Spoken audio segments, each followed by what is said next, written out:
చెరువుల్ని కబ్జా చేసేసి అపార్ట్మెంట్లు నిర్మించి సొమ్ము చేసుకుని బిల్డర్ సేఫ్ గా వెళ్లిపోతున్నాడు. ధర తక్కువగా ఉందని కొన్న అమాయక ప్రజలు ఇప్పుడు హైడ్రా చేతికి చిక్కి విలవిల్లాడుతున్నారు. కబ్జాగాళ్ల భరతం పట్టేందుకు అక్రమ నిర్మాణాల్ని తుక్కుతుక్కుగా కొట్టేస్తున్నామని హైడ్రా చెబుతూ ఉంటే బిల్డర్లను అధికారుల్ని వదిలి తమను బలి చేయటం ఏంటని బాధితులు ప్రశ్నిస్తున్నారు. దశాబ్దాల తరబడి అక్రమ నిర్మాణాలతో చెరువులు, కుంటలు అది ఇది అన్న తేడా లేకుండా ప్రతి దాన్ని కబ్జా చేసేసే కబ్జాగాళ్లకు కేర్ ఆఫ్ అడ్రస్ గా నిలిచింది హైదరాబాద్ మహానగరం. అసలు హైడ్రా వ్యూహం వెనుక సీఎం ప్లాన్ పై మెగా9 గ్రౌండ్ రిపోర్ట్.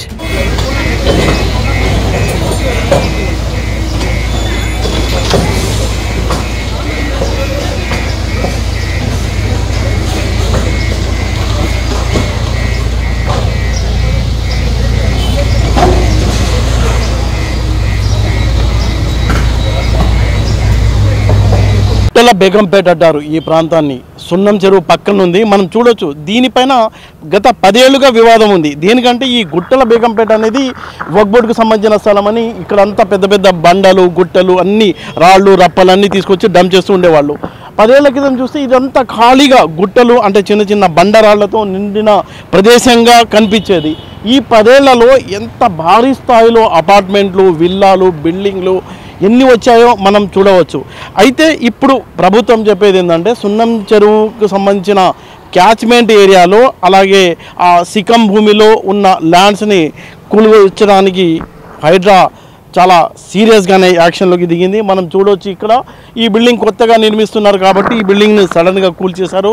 దాని పక్కనున్న అపార్ట్మెంట్ కూల్చడానికి కూడా అంటే ఇక్కడ చాలా బిల్డింగ్లకి హైడ్రా నోటీసులు ఇచ్చిందట. ఇక్కడ జనాలు నివాసం ఉన్నారు కాబట్టి ఈ బిల్డింగ్ని కూల్చకుండా వదిలేశారు. అయితే నోటీస్ ఇచ్చారు.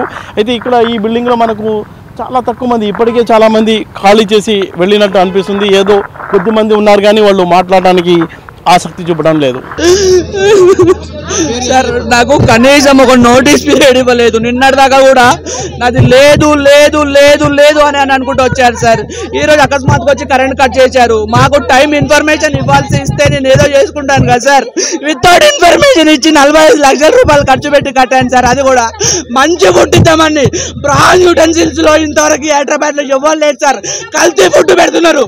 నేను స్వదుద్దేశంతో నేను చిన్న ఏజ్ లో 18 సంవత్సరాల కంపెనీ స్టార్ట్ చేసి నాకు ఒక్క రూపాయి కూడా వచ్చే డే నైట్ కష్టపడిన డబ్బులు, నాకు ఒక్క రూపాయి నా అవినీతిగా సంపాదించిన డబ్బులు కాదు.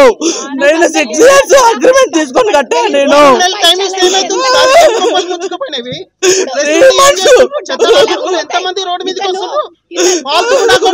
నాది కాలువ దగ్గర లేదు సార్. నాది ఫస్ట్ లేఅవుట్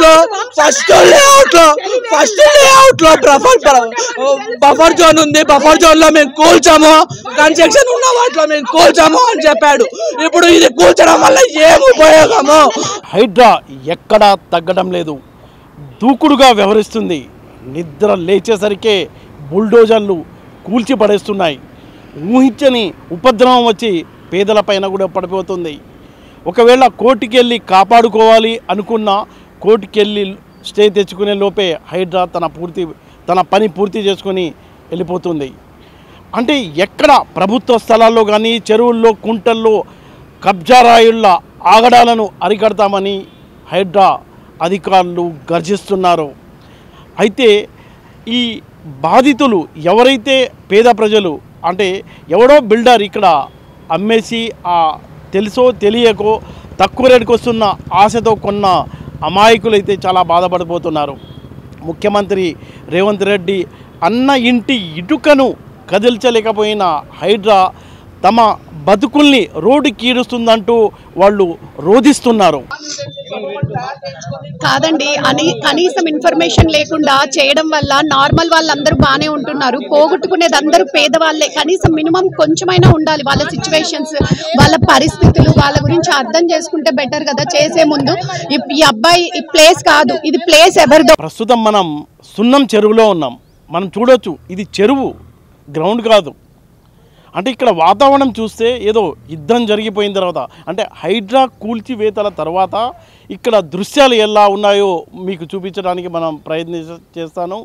ఇక్కడ ఈ సున్నం చెరువు చుట్టుపక్కల మొత్తం అంటే ఈ క్యాచ్మెంట్ ఏరియా అనుకోండి, లేకపోతే ఆ చెరువులోకి వచ్చి చెరువుకు సంబంధించిన ల్యాండ్ అంతా చుట్టుపక్కల మనం కనుక చూసుకున్నట్లయితే మొత్తం ఒక పక్క విల్లాలు, ఇంకొక పక్క అపార్ట్మెంట్లు అంతా కనిపిస్తున్నాయి. ఇక్కడ ఈ కొండలు గుట్టల్లో ఎటు చూసినా భారీ నిర్మాణాలు మనం చూడవచ్చు. ఇక్కడ ఆ భారీ నిర్మాణాలతో పోటీ పడుతూ అంటే వీడికి అంటే ఇప్పుడున్న కొత్త బిల్డర్లకి ఇక్కడ దోచుకోవడానికి ఎక్కడ భూమి లేనట్టు ఇంకా వీడు డేర్గానే మనం చూడవచ్చు. ఇక్కడ చూడండి, ఇంకా దారుణం, చెరువు మధ్యలో ఇంత భారీ ఎత్తున వీడు నిర్మాణానికి స్టార్ట్ చేశాడు. ఇక్కడ హైడ్రా కూల్చిన తర్వాత దృశ్యం ఇలా ఉంది. మనం ఇటుపక్క కనుక చూసుకున్నట్లయితే ఇక్కడ కొత్తగా నిర్మిస్తున్నారు కాబట్టి ఆ బిల్డింగ్ మొత్తాన్ని హైడ్రా కూల్చేసింది. అంటే ఇక్కడ ఈ బిల్డింగ్ పెద్ద బిల్డింగ్ని కూల్చేశారు. ఆ పెద్ద బిల్డింగ్కు ఆనుకుని చాలా షెడ్లు ఉన్నాయి. ఆ షెడ్లన్నిటిని కూడా ధ్వంసం చేసేశారు. అంటే చెరువు వర్షం పడినప్పుడు చెరువులోకి నీళ్ళు వస్తాయి, చెరువు నిండిపోతుంది. ఈ ప్రాంతం ఒకటి వీళ్ళు కట్టుకున్న వాళ్ళు వీళ్ళు ఒక్కళ్ళే మునిగిపోతే ఇబ్బంది లేదు. ఈ నీళ్లు మొత్తం నగరంపై పడుతున్నాయి. నగరానికి అంటే ఎవడో కొంతమంది చేసిన ఈ బిల్డర్ అనేవాడు అరాచకంగా అంటే వాడికి రావాల్సిన డబ్బు కోసం, సంపాదన కోసం సమాజాన్ని దోచుకోవడానికి పొలిటికల్ లీడర్ల అండతో అంటే ఈ బిల్డర్లే, చాలామంది పొలిటికల్ లీడర్లు కూడా ఉన్నారు, ఈ బిల్డర్లే అరాచకంగా ఇష్టానుసారం అసలు ప్రభుత్వ భూముల్ని వాడబ్బా ఆస్తి అన్నట్టు దోచుకొని ఇక్కడ భారీ భవనాలు మనం చూడొచ్చు. చూడండి ఇక్కడ ఈ భవనాలన్నీ కనిపిస్తున్న ఈ భవనాలన్నీ ఈ సున్నం చెరువు సంబంధించిన భూమిలోనే ఇంత భారీ ఎత్తున వెలిశాయి. అయితే కొన్ని భవనాల్ని అంటే కొత్తగా కడుతున్న భవనాల్ని హైడ్రా అధికారులు కూల్చివేశారు. అయితే ఈ కూల్చివేతల్లో సామాన్యులు సమిధలవుతున్నారు. అంటే కక్కుర్తిపడి సమిధలవుతున్నారని నేను చెప్తా. దేనికంటే తక్కువ రేటుకు వస్తుంది, తక్కువ రేటు ఏం రాదు. ఇది కూడా దాదాపుగా బయట మార్కెట్లో ఇక్కడ మనం ఆ మెయిన్ రోడ్ మీద మార్కెట్లో కొంటే గజం ₹1,00,000, ఎస్ఎఫ్టీ 7-8 వేలు ఉంటే ఇక్కడ 3,000 రూపాయలు ఎస్ఎఫ్టీకి అమ్ముతారు వీళ్ళు. అంటే ఆ తేడా సగం రేటుకే వస్తుంది కాబట్టి కొనాలి అన్న అతి ఆశతో కొని, అంటే గతంలో ఇలాంటి భయం కనుక ఉన్నట్లయితే వీళ్ళు చేసి ఉండేవాళ్ళు కాదు. గతంలో ఏ ప్రభుత్వాలు కూడా అంటే మనం చూడవచ్చు, హైదరాబాద్లో ఒక అరగంట వర్షం పడితే నరకం అనుభవించాలి. ఆ నరకానికి ఆ పాపానికి ఎవరు బాధ్యులు అంటే ఈ కొంతమంది బిల్డర్లు. ఈ బిల్డర్లకు అనుమతులు ఇచ్చిన అధికారులు, ప్రభుత్వం. అంటే ఇప్పుడు రేవంత్ సర్కార్కి వీళ్ళెవరు ఎందుకు కనిపించడం లేదు? జనం నిలదీస్తున్నారు, సామాన్య ప్రజలు, మధ్యతరగతి ప్రజలు. అంటే ఇక్కడ ఒక ఆసక్తికరమైన విషయం, ఇంపార్టెంట్ విషయం ఏంటంటే ఇప్పుడు ఇక్కడ ఒక స్థలం అంటే ఈ చెరువు శిఖం భూమి ఇల్లీగల్ కాబట్టి రిజిస్టర్ అవ్వదు కాబట్టి తక్కువ రేటుకు వస్తుంది కాబట్టి కకృతి పడే కొన్నాడు అనుకుందాం. బ్యాంక్ లోన్ ఇవ్వదు. ఇక్కడ ప్రైవేట్ బ్యాంకులు కొన్ని ప్రైవేట్ బ్యాంకులు లోన్లు ఇస్తున్నాయని బిల్డరే తీసుకొస్తాడు, అతను ఆ బ్యాంకులతో ములాఖాత్ అయ్యి. అయితే ఇప్పుడు ఆ బ్యాంకు లోన్ తీసుకుని కట్టిన వాళ్ళు లోన్ చెల్లించాలా లేదా అనేది ఒక పెద్ద క్వశ్చన్ మార్క్గా అయింది. అయితే ఆ బ్యాంక్ వాడు ప్రైవేట్ వాడు కాబట్టి వాడు చాలా జాగ్రత్త పడి ఉంటాడు. ఎందుకంటే కేవలం ఈ బిల్డింగ్ ఒక్కటే తనఖా పెట్టుకోడు, అతను వేరే ఆస్తిని కూడా కొలాటరల్గా తీసుకొని అంటే తనఖా పెట్టుకొని ఇస్తాడు. అలా కనుక ఎవరైనా ఇచ్చుంటే వేరే ఆస్తిని బ్యాంకు దగ్గర తాకట్టు పెట్టి ఉంటే వాళ్ళు ఇరుక్కున్నట్టే. కాకుండా ఈ ప్రాపర్టీని అంటే ఈ ప్రాపర్టీ కొనేటప్పుడు బ్యాంక్ లోన్ తీసుకొని ఈ ఆస్తినే తనఖా పెట్టి ఉన్నట్లయితే ఇంకా వాడు బ్యాంక్ వాడు పీకోడు కాబట్టి అంటే అక్కడ అధికారి కూడా అవినీతి అధికారి. అంటే మొత్తం ఒక రింగ్, రియల్ ఎస్టేట్ మాఫియా, కొంతమంది అధికారులు, జిహెచ్ఎంసీ అధికారులు అందరూ చేసిన ఈ పాపానికి పేద ప్రజలు అంటే మధ్యతరగతి ప్రజలు బలి అవుతున్నారు. ఎలా బలి అవుతున్నారు అనడానికి ఇక్కడ మనం కనిపిస్తున్న ఈ సజీవ దృశ్యాలే సాక్ష్యంగా మనం చెప్పుకోవచ్చు.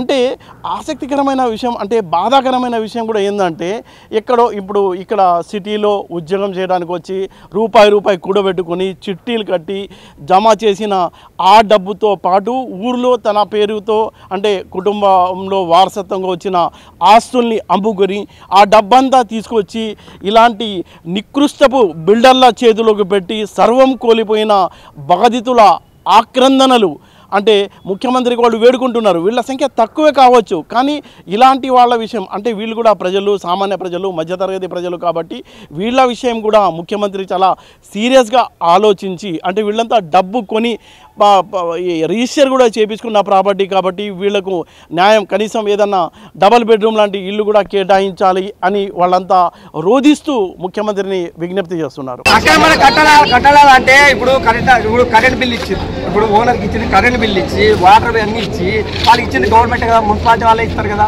మున్సిపాలిటీ వాళ్ళే కదా, గవర్నమెంటే కదా ఇచ్చింది. మరి అదేమో కానీ మాకు చెప్పలేదు కదా సార్, ఇలా ఉంది అని మాకు తెలియదు కదా, మాకు తెలిస్తే ఎందుకు వస్తాం సార్ ఇక్కడ. ముఖ్యమంత్రి రేవంత్ రెడ్డి పక్కా వ్యూహం ప్రకారమే హైడ్రాని తీసుకొచ్చినట్టు తెలుస్తుంది. ఎందుకంటే ఇప్పుడు మనం హైదరాబాదులో ఏ కొద్దిపాటి వర్షానికైనా హైదరాబాద్ మ్యాక్సిమం చుట్టుపక్కల ప్రాంతాలు, ఈ చెరువులు, కుంటలు, దానికి సమీపంలో ఉన్న 5-10 కిలోమీటర్ల చొప్పున దాదాపుగా మునిగిపోతున్నాయి. గత 10 ఏళ్లుగా చాలామంది public, middle class public complaints చేసిన ఎవ్వడు అధికారులు కానీ పొలిటికల్ లీడర్లు కానీ పట్టించుకోవడం లేదు. చాలా అసహనంతో ఉన్నారు. ఎంత అసహనంతో ఉన్నారో మీకు నేను ఒక ఎగ్జాంపుల్ చెప్తా. గతంలో జరిగిన జిహెచ్ఎంసీ ఎన్నికల్లో మనం చూసినట్లయితే బీఆర్ఎస్ పార్టీ చాలా కలలుగంది, 100 సీట్లకు పైగా మేము గెలుచుకుంటామని చెప్పింది ఆ పార్టీ. అయితే ఆ పార్టీ కేవలం 58 సీట్లకే పరిమితమైంది. ఎందుకు 58 సీట్లకి పరిమితం అయింది అని కనుక మనం చూసినట్లయితే అప్పట్లో జిహెచ్ఎంసీ ఎన్నికలకు ముందు హైదరాబాద్లో భారీ ఎత్తున వర్షాలు పడ్డాయి. ఆ వర్షాలకు మొత్తం శివారు ప్రాంతాలు కానీ, సిటీలో ఉన్న ఈ మురికివాడలు కానీ చాలా ప్రాంతాలు మునిగిపోయి పబ్లిక్ అయితే ప్రతి ఇంట్లో కూడా దాదాపుగా 50,000 నుంచి 1,00,000-2 లక్షల రూపాయల వరకు మిడిల్ క్లాస్ వాళ్ళు, లోయర్ క్లాస్ వాళ్ళు ఘోరంగా లాస్ అయిపోయారు. అయితే ఈ గ్రేటర్ ఎన్నికల్లో మనం చూసినట్లయితే క్లాస్ కంటే మాస్, మధ్యతరగతి ఓటర్లే ఎక్కువ. వాళ్ళని కనుక ఆగట్టుకోగలిగితే అద్భుతమైన రిజల్ట్ జిహెచ్ఎంసీ ఎన్నికల్లో బంపర్ మెజార్టీ సాధించవచ్చు అనడానికి గతంలో జరిగిన ఎన్నికల్ని మనం ఒక ఎగ్జాంపుల్గా చెప్పుకోవచ్చు. అయితే బీఆర్ఎస్ పార్టీ 58 సీట్లకు పరిమితం అవడానికి, బీజేపీ గ్రాఫ్ భారీ ఎత్తున పెరగడానికి ఈ హైదరాబాద్లో వచ్చిన వరదలు అనుకోవచ్చు, వర్షాలు అనుకోవచ్చు. ఇక్కడ సముద్రం లేదు, నది లేదు, అయినా ఈ చిన్న చిన్న కుంటల మూలంగానే హైదరాబాద్లో వరదలు వస్తుంటాయి. ఈ విషయాన్నే భారతీయ జనతా పార్టీ బాగా హైలైట్ చేసింది. ఆ మిడిల్ క్లాస్ని, మాస్ పబ్లిక్ని ఆకట్టుకోగలిగింది. అందుకే ఆ జిహెచ్ఎంసీ ఎన్నికల్లో బీజేపీకి భారీ ఎత్తున మెజార్టీ, అంటే దాదాపుగా 46 సీట్లు కార్పొరేషన్లో భారతీయ జనతా పార్టీ గెలిచి తిరుగులేని ప్రతిపక్షంగా ఎదిగింది. ఎంఐఎంకు 44 సీట్లు వచ్చాయి. అది వాళ్ళ ఫిక్స్డ్ డిపాజిట్ కాబట్టి దాని గురించి మనం అంతగా ఆలోచించిన అవసరం లేదు. అయితే కాంగ్రెస్ పార్టీ కేవలం 2 కార్పొరేటర్లు, 2 కార్పొరేటర్లే కాంగ్రెస్ పార్టీ తరఫున గెలిచారు. ఇప్పుడు ముఖ్యమంత్రి రేవంత్ రెడ్డి రేపు త్వరలో అంటే 2025లో జిహెచ్ఎంసీ గ్రేటర్ హైదరాబాద్ ఎన్నికలు జరగనున్న నేపథ్యంలో దీన్ని చాలా ప్రతిష్టాత్మకంగా, వ్యూహాత్మకంగా, అంటే ఒక ఏడాది ముందే ప్లాన్ చేసుకున్నారని మనం చెప్పుకోవచ్చు. అంటే మాస్ పబ్లిక్ని, మధ్యతరగతిని ఆకట్టుకుని రేపు గ్రేటర్ ఎన్నికల్లో 100కు పైగా స్థానాలు గెలుచుకునేలా ఆయన ఈ హైడ్రాను రూపొందించినట్టు మనకు తెలుస్తుంది. అంటే ఎలా అంటే ఇప్పుడు మనం చూడవచ్చు, ఇక్కడ ఈ చెరువు ఉంది. ఈ చెరువు చుట్టుపక్కల చూడండి మీరు ఎన్ని భారీ బిల్డింగ్లు ఉన్నాయో. అంటే వీళ్ళు కొద్దిమంది, వీళ్ళ మూలంగా కొద్దిపాటి వర్షానికే ఈ చుట్టుపక్కల దాదాపుగా 7 నుంచి 10 కిలోమీటర్ల పరిధిలో మొత్తం ట్రాఫిక్ అస్తవ్యస్తం అవ్వడం, చాలా ప్రాంతాలు మునిగిపోవడం జరుగుతుంది. అంటే చాలామంది, ఇది దాదాపుగా 90% పబ్లిక్ చాలా అసహనంతో ఉంటున్నారు. కాబట్టి వాళ్ళందరినీ తమ ఖాతాలో వేసుకోవడానికి కాంగ్రెస్ పార్టీ చాలా వ్యూహాత్మకంగా ఈ హైడ్రాని తీసుకొచ్చినట్టు మనకు తెలుస్తుంది.